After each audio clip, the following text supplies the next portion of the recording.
ഫെബ്രുവരി 19 മൃതദേഹം കണ്ടെത്തുന്നത്. ഹോട്ടലിലെ റൂഫ് ടോപ്പിലേക്ക് കടക്കണമെങ്കിൽ അലാം ഘടിപ്പിച്ചിട്ടുള്ള പല ഡോസും കടന്നു വേണം പോകാൻ.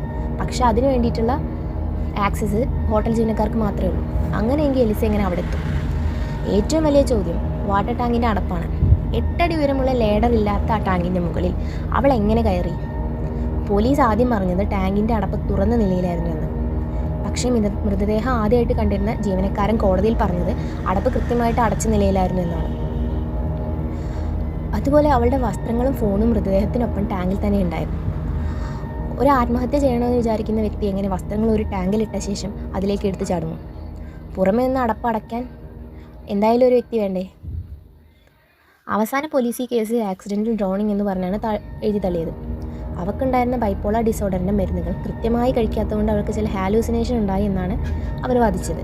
പക്ഷേ ഇൻ്റർനെറ്റ് ലോകം ഈ മറുപടി തൃപ്തരല്ല. സെസിൽ ഹോട്ടൽ ഇന്നും അതിൻ്റെ രഹസ്യങ്ങൾ കാത്തു സൂക്ഷിക്കുന്നു.